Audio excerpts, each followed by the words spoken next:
Oh, God, he was great. He was. He has some of the best words about baseball, about how it starts up in the spring with all kinds of hopes and then abandons you as winter comes on when you most need it. Ban Pete Rose. Yeah, well, I think that was the right thing to do. Yeah. Although now baseball has Bally's as a sponsor. Oh, that really bothers me. I have to say, it's terrible. It really bothers me. And the Cubs have their own network, like Yes for the Yankees. Yeah. I think, there's a New England Sports Network too. There is NASN. And half the programming are people talking about betting. It's it's awful. Yeah, I guess I'm. How does that not infiltrate into the game? Yeah. Exactly. Yeah. Looks like she's getting ready. No. Good evening. იყოს არა იქით იმას დავე. Okay. მოდი შოთიკო.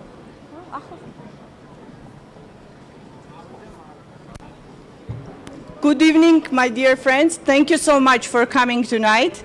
And it's my great pleasure and honor to introduce and to give you a chance to read in Georgian and in English language the great book, A Country on the Verge, The Case for Supporting Georgia, by our greatest friends of Georgia, Ambassador Ian Kelly and David Kramer. And the people are online, and we're going to having a chance to have their live addresses as well. And with this, I opened this like a discussion in a hybrid manner during the pandemic time. And I would like to ask Ambassador Shota Guineria to moderate this discussion. And also, we would like to ask you to also ask the questions to our dear authors of this greatest book, which is one of the best books about the Georgia. Thank you so much. Okay, thank you, Nina. Thank you for this introduction and your opening remarks, and for putting all this together, actually. Thank you. I see a lot of friends and all-time colleagues in the room. I'm really happy to be here in person and to be able to communicate with you guys after a while. And as Nina said, I think it's extremely timely to talk about the topic that you see on the screen here, A Country on the Verge. And this is especially true when this is coming from the friends that know Georgia very well, that love Georgia very well. They know all the details about all the problematic aspects. So two experts and good friends of Georgia writing this piece here in this very important milestone moment, I think, is a really important happening, and thank you for joining us for this discussion. So are we ready to start the discussion with the speakers?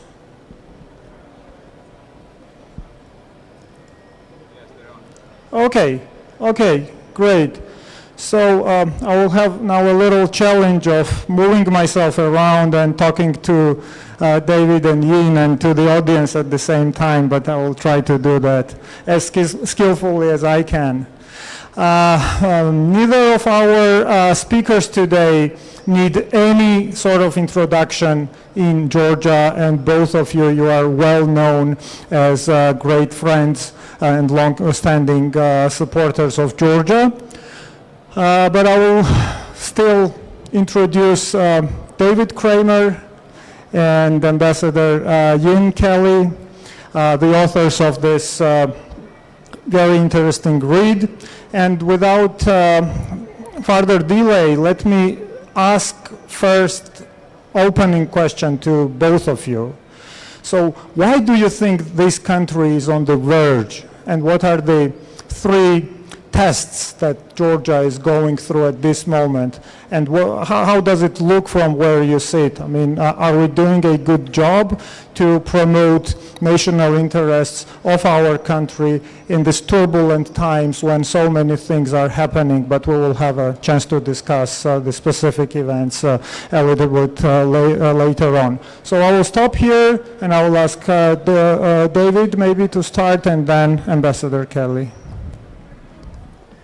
Shota, thanks very much, and huge thanks to you, but especially to our dear friend Nino and EPRC, without whom this report would not have been possible. And a thanks also to the German Marshall Fund of the United States, who also played a key role in producing this report initially in English. But huge thanks to Nino, who is really just one of Georgia's greatest. And so Ian and I are very grateful to her, to you, Shota, and to everyone at EPRC, and to everyone there in the audience. We are very sorry we're not there. It looks like you're having refreshments too, so that makes us especially sad that we are not there. But we can't wait to be back in Tbilisi to see everyone in person. So a huge thanks, I think, on behalf of both of us here. We did this report because, as you said, Shota, and Nino as well, we are two huge fans of Georgia. Ian, of course, lived.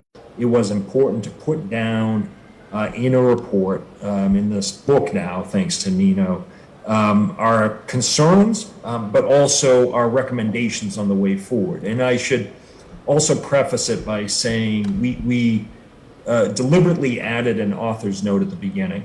And we did so because we recognized that both of us sitting here in the United States, Ian in Chicago, I'm in Miami, are living in a country that has been experiencing its own problems and challenges. And so any criticism we offer of the situation in Georgia is done with a large dose of humility, recognizing that we are far from perfect. But we also feel that just because we are facing our own challenges and trying to address them, we feel as friends of Georgia an obligation to speak out about what's going on there in the interest of trying to help the country look in the right direction and stay on the right path. In the report, and I'll turn it over to Ian in just a minute, we had identified the challenges of the United States and its fellow G7 members to provide shots around the world. I certainly hope will include Georgia. I think here the Europeans and Americans should be doing more to help Georgia in this situation, because obviously we want to see the suffering from this terrible pandemic end around the world, but in particular with our friends and allies. The third test that we had cited was the ongoing situation in Nagorno-Karabakh, which we are concerned could flare up again. It certainly posed a challenge for Georgia last fall, and it enabled both Russia and Turkey to increase its role and profile in the region. Russia now with troops in all three countries, of course, not welcome in Georgia, but now in the Nagorno-Karabakh region, and Turkey with troops in the region for the first time in a century. And so that raises concerns. And we, the United States, did not seem to be an active player at all, or not just an active player, a player at all in helping to try to produce a ceasefire and a sustainable agreement. Armenia, of course, has elections coming up very soon. And I know there was just a release of prisoners. To welcome us, and we hope we can have a good dialogue here. I have been, I think, particularly nostalgic, really, about Georgia the last few months. I've been thinking a lot about my first trip there when I was a young lad in 1976. My first memory was coming in from the airport along the river and seeing those really spectacular cliffs with the buildings that seemed ready to tumble off the cliffs. And then there was that dramatic church, kind of at the end of the cliffs, the Meteki Church. And I remember my first weekend in Tbilisi, when I first arrived in September in, when was it, 2015, I guess. And I was talking to a Georgian, we were looking out from that platform, and this Georgian friend said, if you look closely, you will see within several blocks a Georgian Orthodox church, an Armenian church, a Jewish synagogue, and an Islamic mosque. And I thought that really captures one of the essences of Georgia, its tolerance of other faiths, other ethnicities, and other points of view. And of course, this is really one of the hallmarks of the idea of the West. And this is one of the reasons why David and I feel so passionately that Georgia's future is in the West. But geography is also very important. And as David said, Georgia is also surrounded by illiberal and even predatory powers. So that's what we mean by a nation on the verge, both in a metaphorical sense of on the verge of fulfilling its destiny, of rejoining the West, but also in a geographical sense on the verge of predatory powers. As we dug into the recent history of Georgia since 1991, I think that we became increasingly concerned by a pattern, a pattern that showed that the country is also vulnerable to reverting to the regional mean of illiberalism, where successive governments had a tendency where the executive branch, instead of adhering to the idea of the concept of balance of powers, would tend to accumulate, to gather as much control over the three branches of government. And this we identified as a real issue for Georgia's future development as a democracy. So, I mean, we saw that Parliament really wasn't fulfilling its role of oversight of the executive. There is a particular problem, probably the bigger problem, is that the judiciary lacks independence to be an independent arbiter of decisions that needed to be made, and we're following political guidance rather than independent objectivity.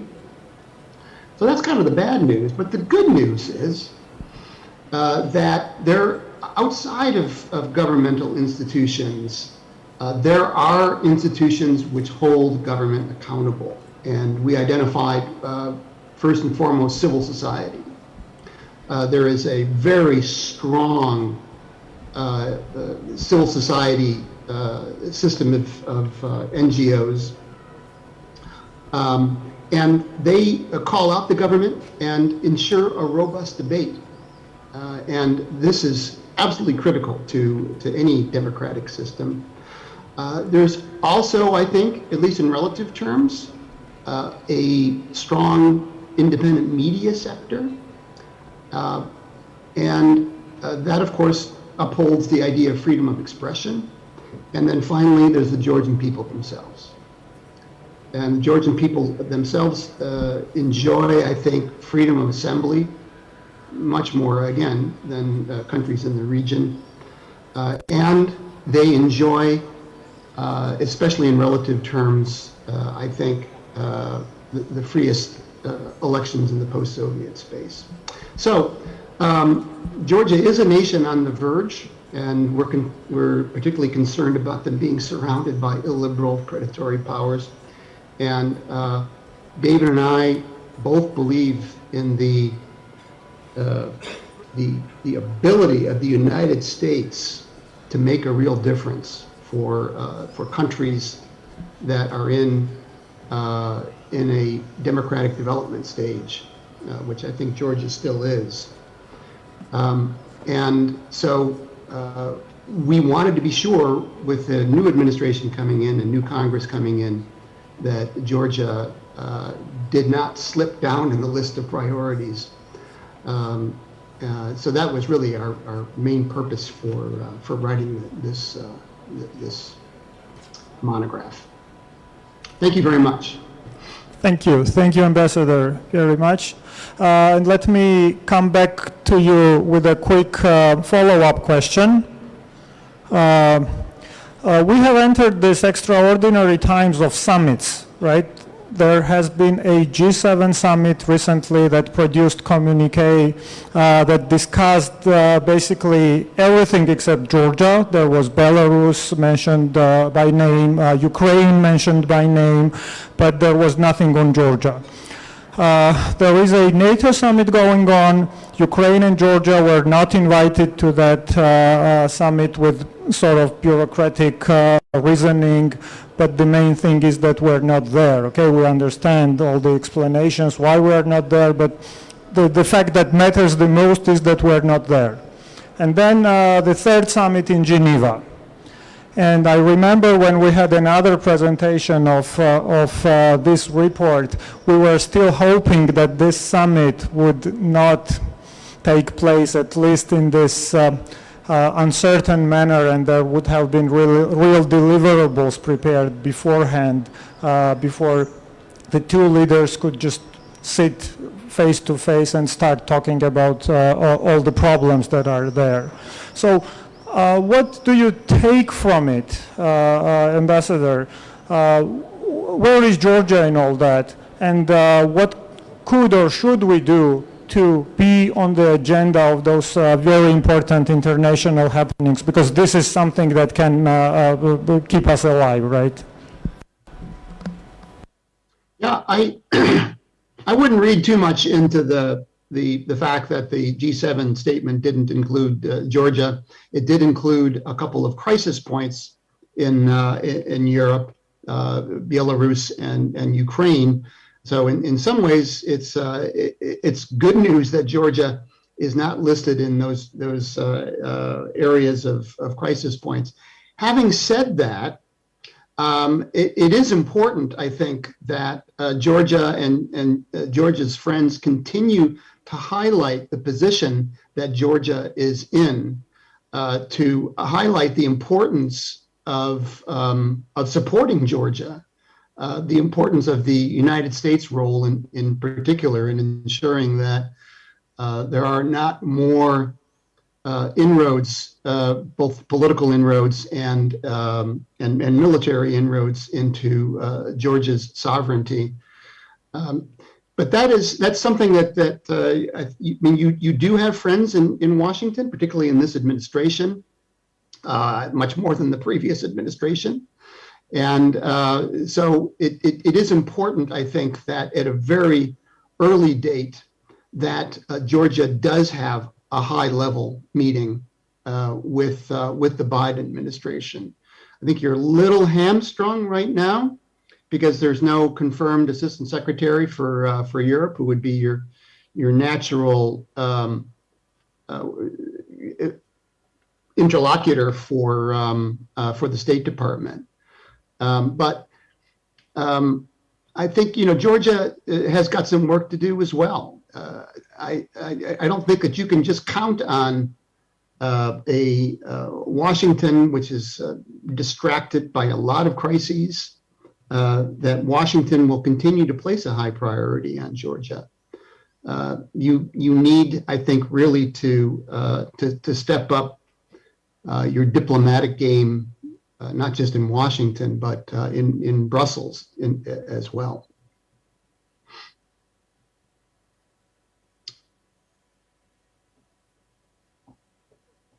Thank you. Thank you very much. And David, we of course would love to hear your opinion on this, but let me try to twist the question a little bit and add some more content, especially because Ambassador mentioned friends and friendships and strategic partnerships, right? And we do appreciate very strong support that we get from the United States, from the Baltic states, Poland, Romania, Turkey. There are many friends, really.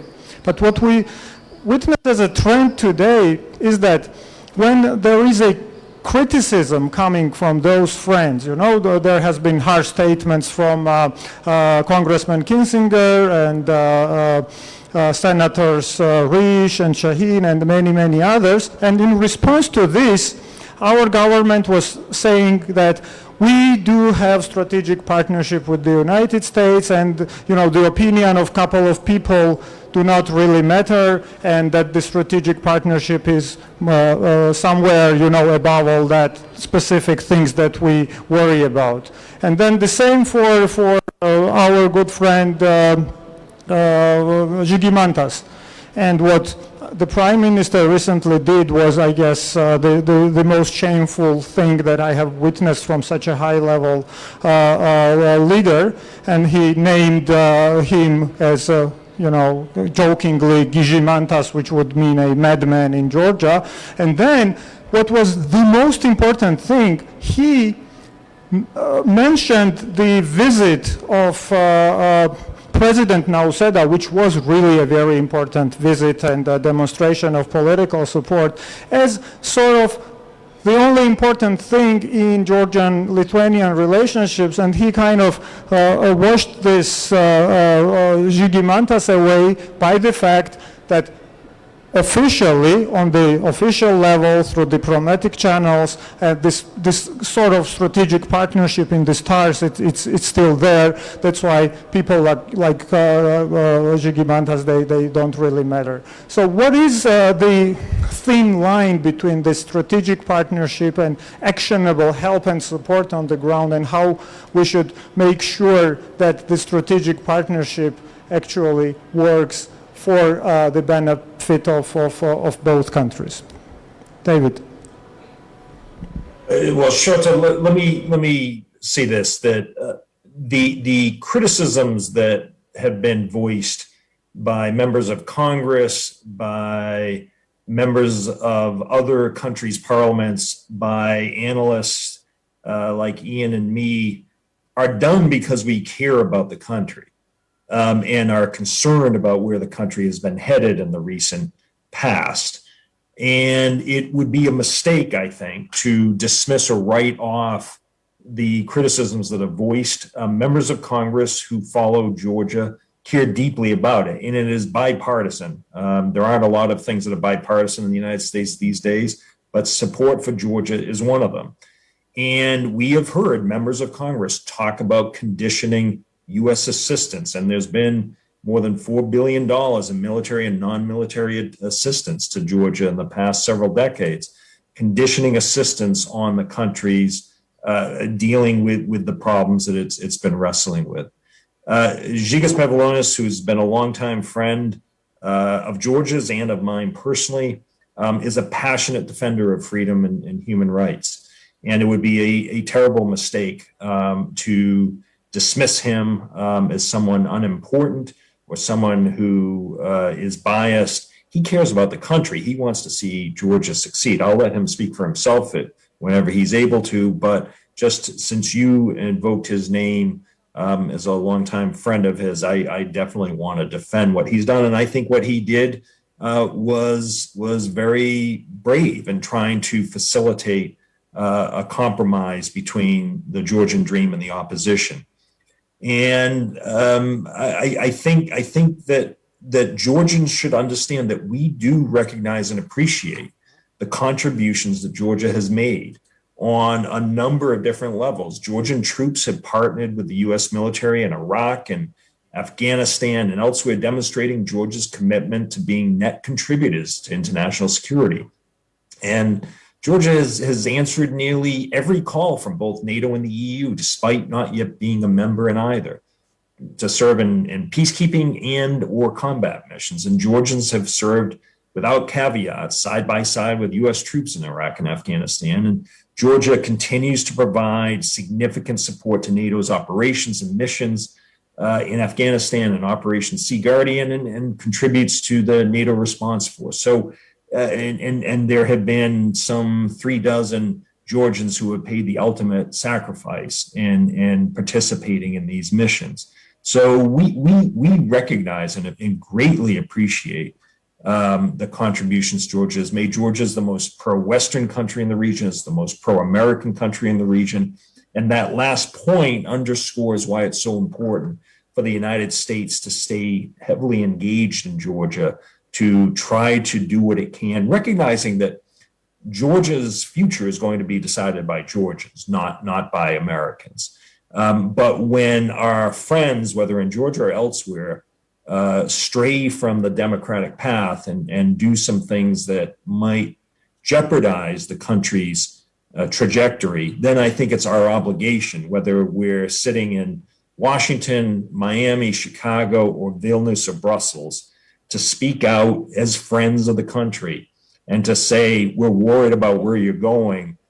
Please do what you can right away to get back on the right path.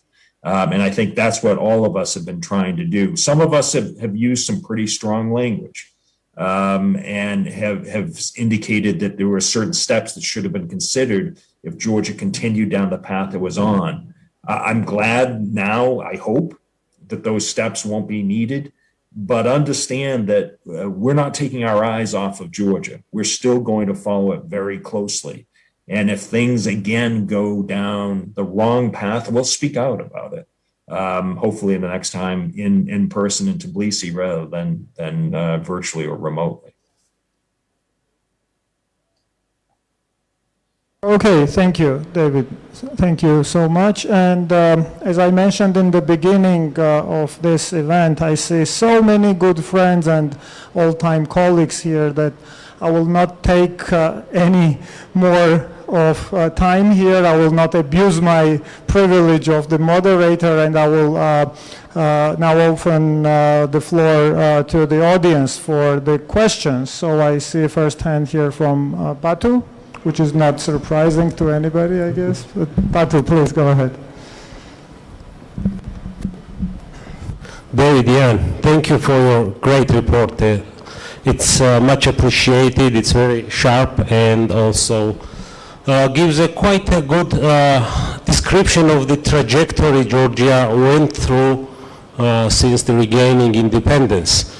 Though this trajectory is not natural and might require, and that history showed that US quite often gave us the hand of support when we were on the verge, numerous times in our recent history. Now we can debate whether Georgia is on the verge or already on a free fall, but in any case, it's an important component to Georgia's democratic statecraft in the future is support, external support, US support, but also Georgia identifying its geopolitical role, whether it's in the Black Sea, whether it's a strategic interest of the NATO allies on the Black Sea. So there is a quite wide avenue and opportunities because of the recently quite dramatically changed landscape. You both been in a position to advise top US policy makers. So on the eve of the Putin-Biden meeting, what would be your suggestion to President Biden? How to tackle our regional issues? And of course, I would be happy to hear Georgia as a part of the problem between the US and Russia, which unfortunately Georgian current government declared their goal to remove from the table. So their declared intention was and is that Georgia should not be part of the problem between US and Russia. Georgia was the first one, as you rightly identified in your report, of the first indication of Russia's aggressive revisionism. So what would be your advice and suggestion to the US President? Thank you. Well, Batu, it's wonderful to hear you and see you, and I hope we have a chance to get together in person very, very soon. I think that in terms of Georgia's relationship with Russia and with the West, when you identified one of the areas I think where Georgia can make a real positive contribution to the security of the alliance, given recent events in the Black Sea and attempts by Russia really to turn the Black Sea into a Russian lake with the closing of the Sea of Azov and all the aggressive naval maneuvers and maneuvers of their Air Force against NATO ships in the Black Sea.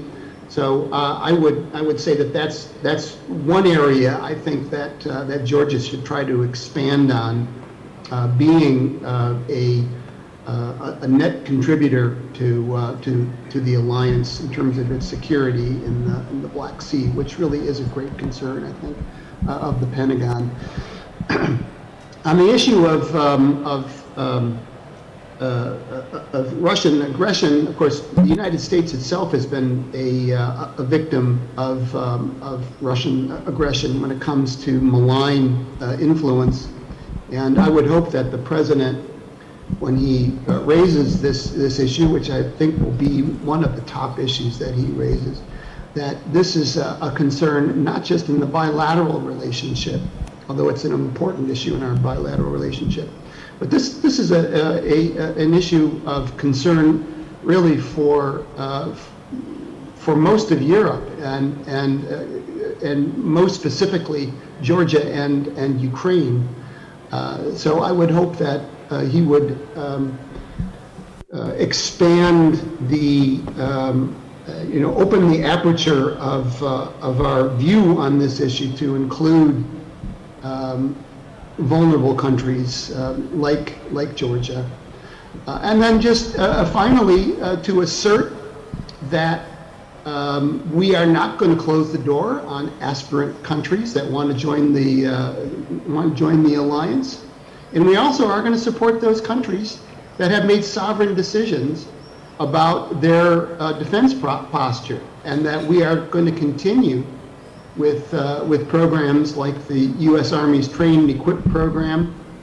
I think it's important to continue that and expand that, especially as we draw down the U.S. Marines joint training program with the Georgian military as we leave Afghanistan. But again, it's important that Georgia, that the Georgian diplomacy highlights this as well, and not only to say that we're, as always, as David has said, always ready to contribute to the alliance's security, but that they're willing to move into new areas like Black Sea security. So these are, I think, these are important points that you raise, and thanks for giving us an opportunity to talk about it. And Batu, I guess I would just add, first, it is great to see you, unfortunately remotely, but thanks for being here and being there always.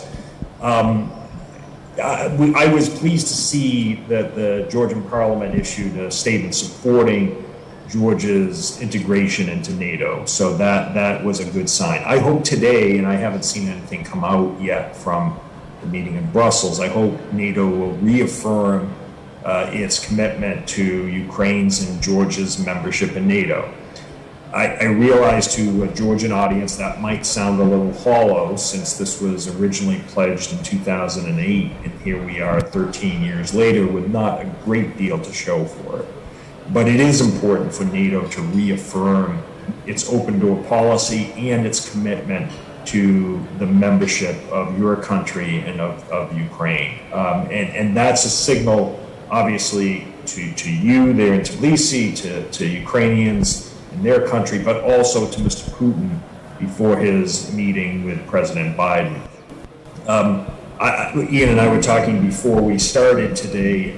It was a good decision, I think, of the White House to not do a joint press conference with President Putin. I think and hope that suggests that President Biden will be delivering a pretty tough message to President Putin, and that, in my view, is the way it should be. I frankly wish this meeting weren't happening. It is, and there are ways, I think, for President Biden to make the best of it, and that is to leave Mr. Putin with no doubts about U.S. commitment to its friends and allies in the region. And as Ian said, and about the attacks that we have been facing here in the United States, hacking and ransomware attacks, that we aren't going to put up with this anymore. nor should we put up with Mr. Putin's trampling of human rights of Russian citizens. Because the way a regime treats its own people is indicative of how it will behave in foreign policy. And so if we impose penalties and costs on the regime for the way it treats not just Alexei Navalny, but many, many others, then I think it also might have an impact on how Mr. Putin views his relations with countries like yours. So let's see what happens on Wednesday, and we're happy to exchange emails and thoughts on that afterward. Okay, very good. So other questions? Yeah, Ambassador Badridze up there. Yeah. Hello. First of all, thank you very much for this publication. I'm looking forward to reading it. And for your continuous support and friendship with Georgia. My question is also regarding the membership prospects, and the barriers that Georgia faces come in three different dimensions. One is Georgia itself, and I just a couple of days ago published a short piece describing in very critical terms what the problem is on Georgia's side. The other one is, of course, Russia's opposition, which is disingenuous, by the way, claiming that NATO enlargement threatens Russia's security is simply a hoax. Russia knows very clearly that the only thing that changes with NATO enlargement is that this limits Russia's ability to bully and invade those countries which join NATO, and NATO membership does not represent necessarily a threat. NATO members do not have the kind of, they are not obliged, for instance, to spread NATO or US weaponry. This could happen, by the way, on a bilateral platform. But the third barrier, in my view, and probably the most real, and the one that we do not speak enough about it, is exactly what happened in 2008, German veto, and the position of those European countries which, again, probably base their opposition more on their bilateral relations with Russia and not on Georgia's conduct, Georgia's readiness, or NATO's own interests. What can the United States tell those partners that actually advance their interests in their bilateral commercial relations with Russia? We should not also forget how many politicians now from Western Europe have jumped onto the payrolls of Gazprom, Rosneft, and others. Is there something the United States needs to tell its European partners on this particular regard? Because we understand that even if we had met more criteria that we should, there would be an opposition in Berlin and maybe other capitals as well.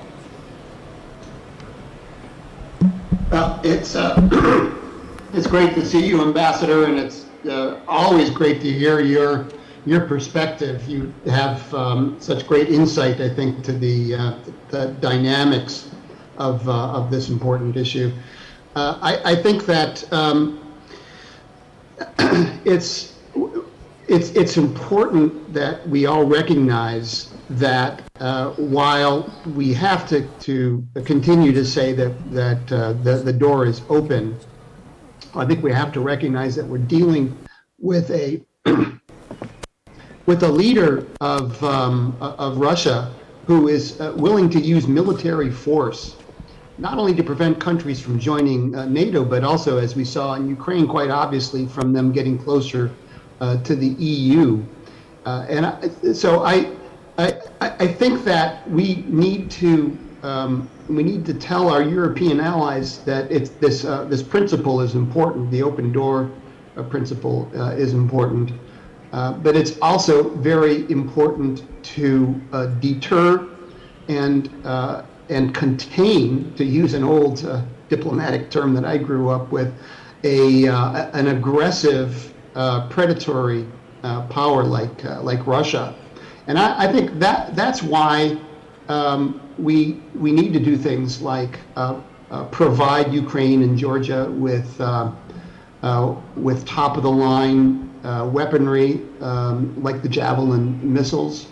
to make quite clear that we value our partnership with Georgia, that Georgia has the sovereign right to have the means to defend its territory from further predation, from further expansion of Russia into Georgian territory.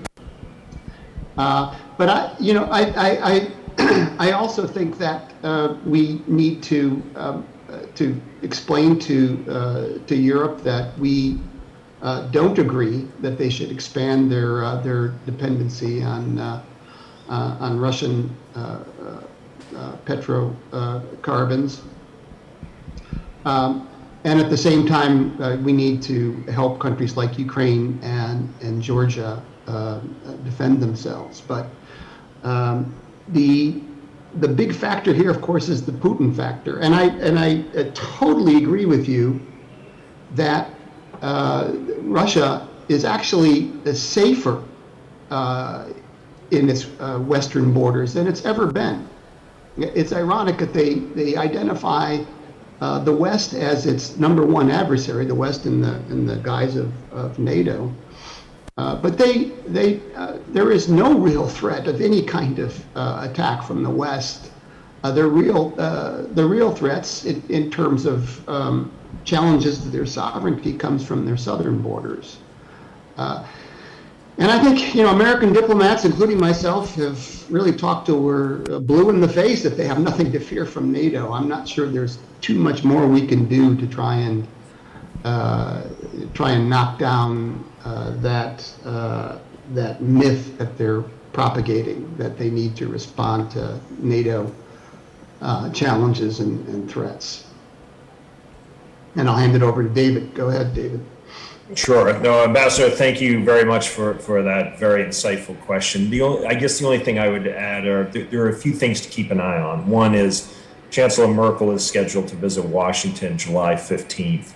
And in my view, she and the German government have some repair work to do. And that is because of their relentless push to complete the Nord Stream 2 pipeline, which I think is a terrible decision on the part of the German government.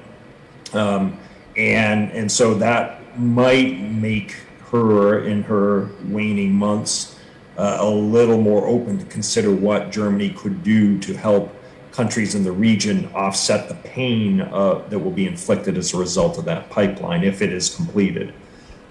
Second, President Zelensky is supposed to visit Washington, I think after Chancellor Merkel's visit later in July. And as you know, the Ukraine and President Zelensky have really been making a strong push for MAP and membership. There is a caution I would add, which is be careful about forcing a decision before you know you're going to get a positive decision. If you force NATO to make a decision on your membership now, the answer will be no, because there is not consensus, unfortunately. But if you do what is necessary, stay on the right democratic path, continue what Georgia has been doing and contributing to various peacekeeping operations around the world, it becomes harder for the United States and NATO allies to say no. And we have to make it clear, and I think this is a key point, that Russian occupation of another nation should not automatically disqualify that nation from NATO membership. Otherwise, we actually encourage Russia to occupy their neighbor's territory. And so we can be creative in the ways that we work around this for both Ukraine and Georgia. This is the issue, I think, that perhaps scares our European allies more than anything. And it's a serious debate to be had, but it can be had, and there can be ways to work around it. But at the end of the day, we have to be crystal clear that Moscow does not have a de facto veto over other countries' aspirations to join either NATO or the EU. It wasn't until 2013 that the EU also became this bogeyman for the Kremlin, with pressure on Armenia, Moldova, and Ukraine. And the Moldovans still went ahead. Of course, Yanukovych made his fatal decision to reverse his plans to sign, and Armenia quietly did back up, but eventually came back around. So as Ian rightly said, Russia's most secure, stable borders are in the West with countries that are members of the European Union and or NATO. Its biggest threats and challenges are to the south and east. And unless and until Moscow comes to deal with that, then it's going to continue to create this phony threat that it sees from us. Thank you, David, very much. We have time for a couple of more questions, but since you touched upon this topic of membership in the context of occupied territories, I cannot help myself but to mention Luke Coffey's great report that came out a couple of days ago, and everybody who is watching Georgia's NATO integration process knows Luke's ideas, bold and let's say out-of-the-box ideas, how to move ahead very difficult political problems pertaining Georgia's NATO membership. And he has this loud title there in his report, which says, time to end Russia's veto on Georgia's NATO membership. And basically he proposes a couple of solutions, such as discussing the possibility of Georgia joining NATO, of course, in its internationally recognized borders, but Article 5 only covering the territories which are at this moment controlled by the central government of Georgia. Everybody knows that these are very tricky, dangerous, it's a landmine, and many different things can happen there while we're talking about all that. But we also know that it's inevitable to have a substantial discussion on these topics, and without having answers to those topics, it is really simply not possible to move ahead and take real and tangible steps towards NATO membership. So that was my 2 cents to this. But back to the audience now. Are there any other questions? Nino, do you have the mic? Do we have the mic? Okay.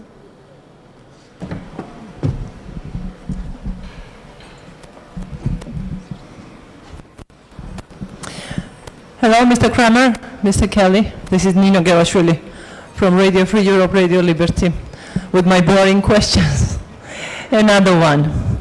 So the communique is published of the NATO summit, which says that Georgia will become a member of the alliance with the membership action plan as an integral part of the process.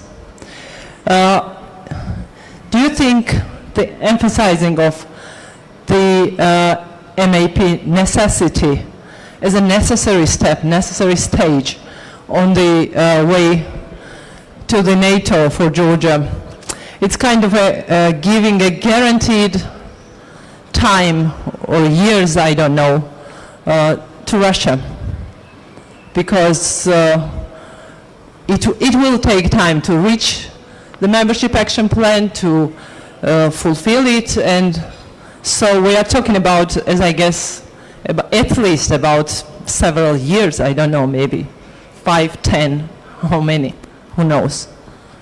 Thank you. What would you say? What does this emphasize mean?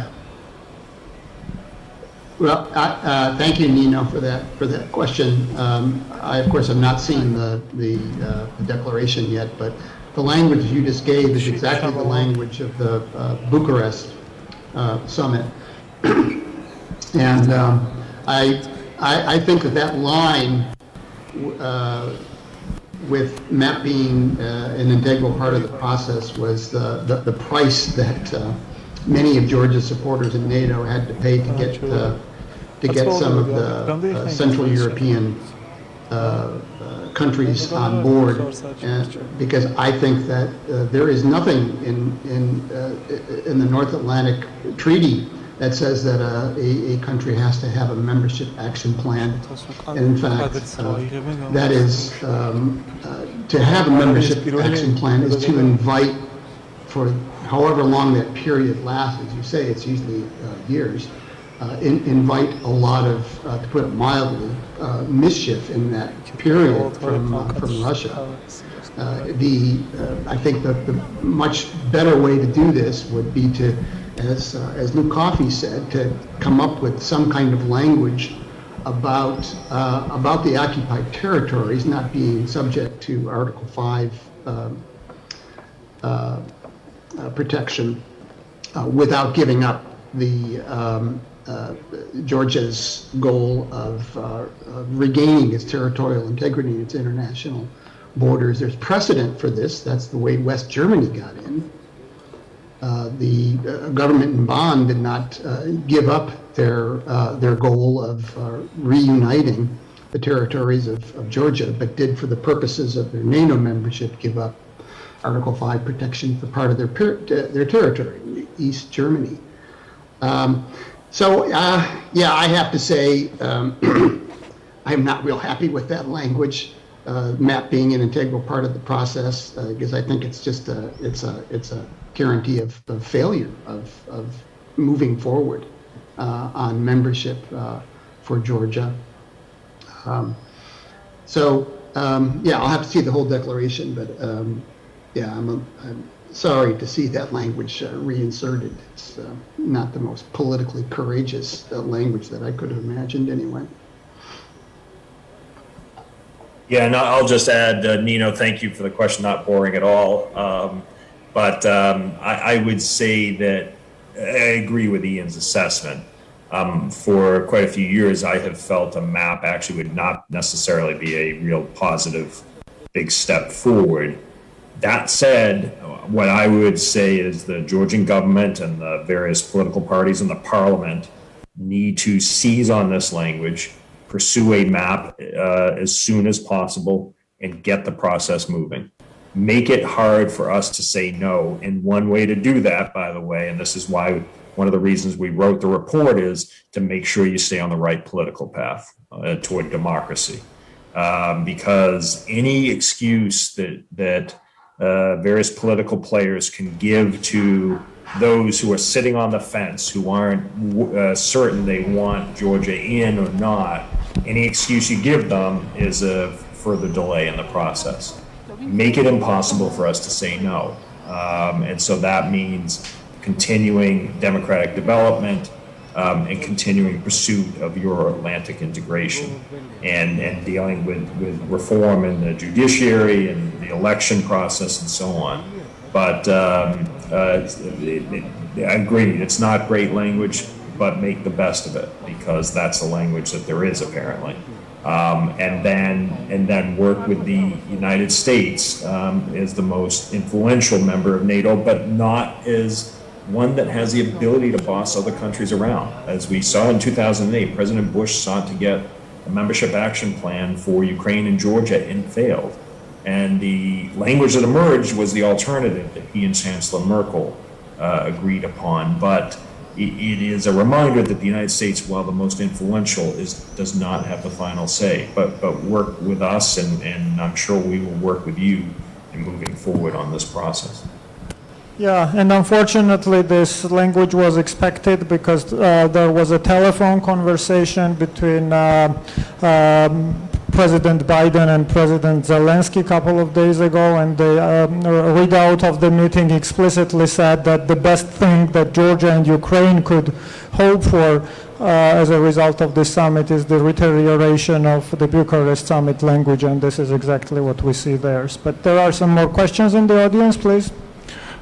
Hello, I'm George Darcia, representing USAID's economic growth team. Thank you for inviting me. I have a question to His Excellency Mr. Jan Kelly. Well, we all know that our way to NATO membership is so difficult and painful. Meanwhile, I'm sure all of us would love to hear your suggestion about what practical mechanisms we can use to guarantee that Russia's aggressive borderization is prevented. Thank you.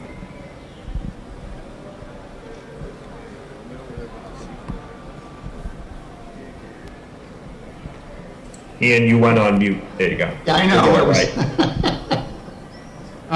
Yeah, thank you. Thank you very much for that question. And I thank you for all your great work with USAID, and I was always a real big believer in the importance of economic development for Georgia. I was always a big supporter of free trade agreement. I was not successful in arguing for starting free trade agreement talks with between Washington and Tbilisi. But I think that is the real guarantee against further Russian expansion into Georgian territory, and that's to have a successful, prosperous, and resilient state. And of course, an important part of that is to have a virtuous counter model to what we see going on in the regions, which is those regions are entirely dependent on subsidies from Moscow. And I think really for the best way for Georgia in a peaceful way to regain its territorial integrity is to have a prosperous and resilient state. There are some things I think that Georgia has to do to enable that kind of economic growth, and I think that one of those areas is with further foreign direct investment, and I'm afraid that one of the real obstacles for increased investment is the reluctance of investors to invest in a country where there is a perception that they're not necessarily going to get their day in court and have their investments really guaranteed because of the perception of political manipulation of court decisions. So I mean that's an important part, I think, also of Georgia's economic development, is the development of a truly independent judiciary where investors can feel confident that their investments will be protected and not expropriated. And unfortunately, in my time there were several examples of court decisions that had the effect of expropriation. Thank you. Are there any more questions? Yep, another question there in the middle, please. David, do you want to add something to the borderization issue? Meanwhile, okay, so please, go ahead. Mr. David, Mr. Yan, thank you for the given opportunity. I'm Tamar Chikwiladze from Tavari channel. We've done a couple of interviews in the past. Talking about the foreign investments, my remark is that we are below some, I don't know, the marks that haven't been here since 2009. So it's been like 16 years that we have international investments below everything. To go back to what I wanted to say, it's more like a remark rather than a question, I guess, but talking about the country on the verge, and I understand it's a geographical thing, but we are still on the verge in this polarized country, and talking about the saddening news about MAP and talking about the government that we have here who doesn't have any kind of political will to, I don't know, hear from you, to hear from the West. What do you think could be the turnover point, to say so, that would attract more attention from the West and that would make kind of alarming messages? Because unless that, here people don't hear in the government whatever is said.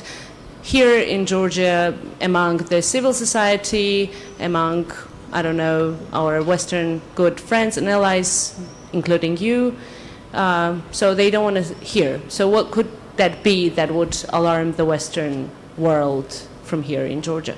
Thank you. David, you want to start first?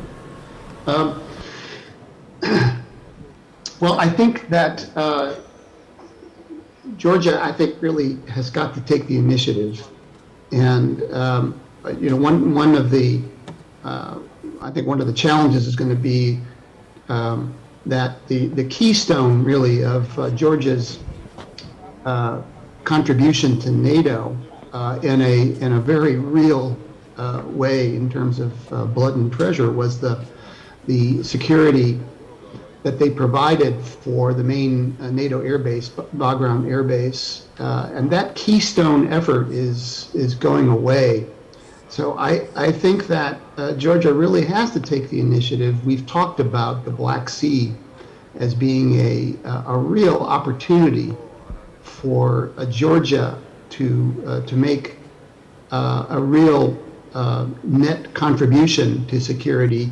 I know that NATO countries are very concerned about the recent developments around Ukraine and the Sea of Azov, and all of the interference that we've seen of naval missions in the Black Sea.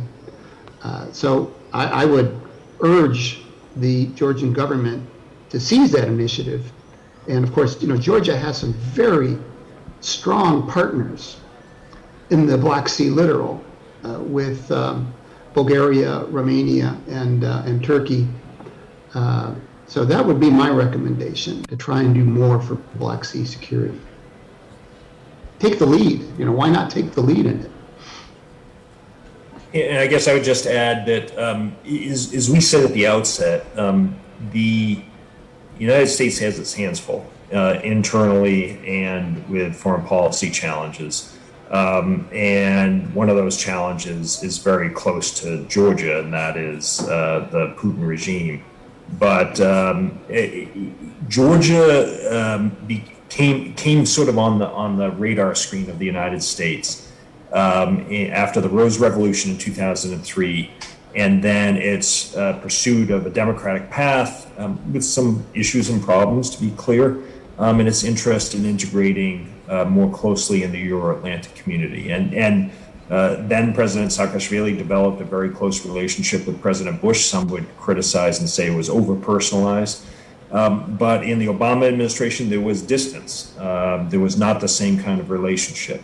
In the Trump administration, you had two visits, one by Vice President Pence in 2017, and one, I think, a very ill-advised trip by Secretary Pompeo last November. But so far there haven't been any visits. I hope that will change. But given all the problems that the United States has on its radar screen, if Georgia can stand out by succeeding, by doing well, by doing right, if Georgia has problems, runs into another political crisis, whatever the case may be, the United States will have other issues it can deal with.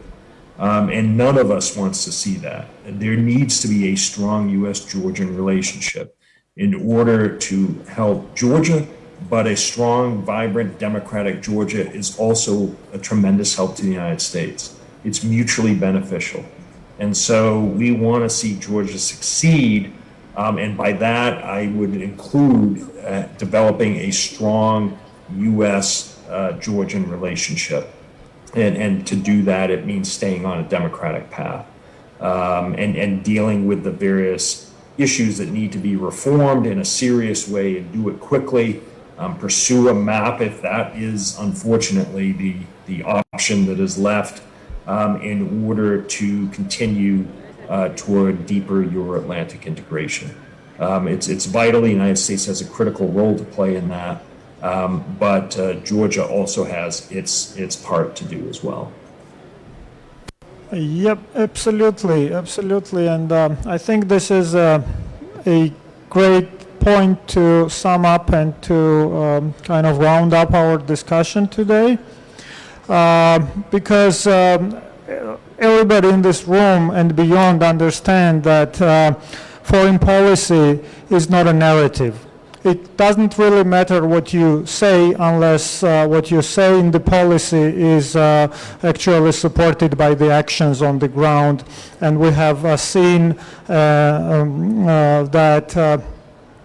the government of Georgia was not really active in foreign arena in general and in NATO integration in particular, and that's why we do have that, let's say, stagnation in the political process of Georgia's NATO integration. That's why we're not surprised that we got only the same wording from the Bucharest summit decision in the NATO summit today. We were not invited there. And, you know, if you look at the news today in Georgia, you will see that many Georgian policymakers have been put in defensive mode, you know, by the journalists, by the civil society representatives, by experts, and they were asking these questions, you know, could we get more from the summit? Why didn't we get at least anything specific from the summit? And then the answer was, you know what? We have done actually everything that NATO was requesting from us. And this is a best proof that the policy-making process here in Georgia is going in the wrong direction, because it's not about what NATO is requesting from you. It's not about formal criteria. It's about the strong political will to use help and support by our friends and allies and partners, such as we have on the screen here, and thankfully many others. This is not about exchanging the diplomatic statements only, and this is not having that strategic partnerships on the paper, but this is to prove time and again that we are reliable partners. We're moving ahead with all those criteria that we need to achieve for joining NATO, and not being stagnated at one point, or even backsliding in many cases. So this is what it is. We understand we have a lot of problems, but again, to end on the positive note, we do have a lot of friends, we do have a lot of support, a lot of people that care about Georgia, and then we should capitalize on that and make sure that this support is translated and reflected in specific policies, and it delivers specific results on Georgia's foreign policy front. So if there is any final notes that both speakers wanted to make, then it's time to do it now. And then we will finalize the meeting. Well, Shota, I would just say huge thanks to you, to Nino, to EPRC, and to everyone there in attendance. Again, Ian and I wish we were there in person. It would be a lot more enjoyable. But we look forward to that day coming soon, we hope, and to doing what we can, on the margins, certainly, to help. Yeah, I just want to reiterate my thanks to Nino and Shota and to all of you. That was a really interesting debate for me. I hope it was for you as well. And I guess just to close, just to say next time in Tbilisi. Yep, thank you very much. Thank you to both authors. Special thanks to our own Zaza Shengelia, who translated this beautiful book into Georgian language. And thanks to Nino and the whole EPRC team for giving us this floor for the wonderful discussions. Next time in Tbilisi, Ambassador, indeed. Thanks to the Stamba Hotel. We hope to be there soon. Oh, absolutely. Bye-bye. Bye. Oh.